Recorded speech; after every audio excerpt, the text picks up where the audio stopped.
பேதுரு சொல்லுகிறார், உங்களுடைய நம்பிக்கை குறித்து உங்களிடத்தில் விசாரிக்கிற யாவருக்கும் நீங்க உத்தரவு சொல்ல எப்பொழுதும் ஆயத்தமாயிருங்கள் என்று சொல்லுகிறார்.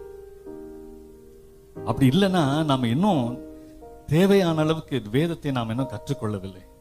நாம இன்னும் தேவையான அளவுக்கு தேவனை அறிந்து கொள்ளவில்லை. எனக்கு தனிப்பட்ட நபரா எனக்கு ஆண்டவர் நெருக்கமா இல்லைன்னா, நான் இன்னும் ஆண்டவரை அறிந்து கொள்ளலைன்னா என்னால் எப்படி ஆண்டவர் இன்னொருத்தட்ட போய் சொல்ல முடியும்? தேவன் என்னை தூதரகத்தில் அழைத்திருக்கிறாரே, நான் தேவனை நன்றாய் அறிந்திருக்க வேண்டுமே. இந்த வேதத்துல முதல் நூற்றாண்டுல சபை பெருகினதற்கு 2 மாடல் சொல்லப்படுகிறது.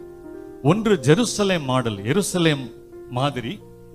இன்னொன்று அந்தியோகியா மாதிரி model, Antioch model, Jerusalem model அப்படின்னு 2 சொல்றாங்க பைபிள்ல இருந்து.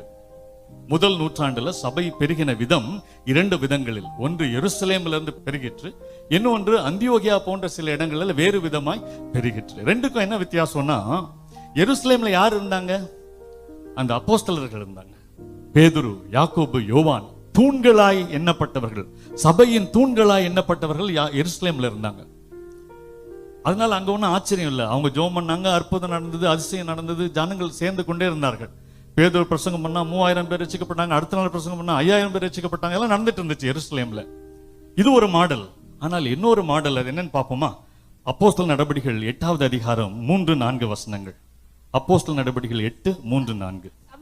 வீடுதோறும் நுழைந்து புருஷர்களையும் ஸ்திரீகளையும் இழுத்து கொண்டு போய் காவலில் போட்டு வைத்து சபையை பாழாக்கி கொண்டிருந்தான். சிதறி போனவர்கள் எங்கும் திரிந்து சுவிசேஷ வசனத்தை பிரசங்கித்தார்கள். சிதறி போனவர்கள் எங்கும் திரிந்து சுவிசேஷ வசனத்தை பிரசங்கித்தார்கள். அங்க உபத்திரவம் வெடிக்குது.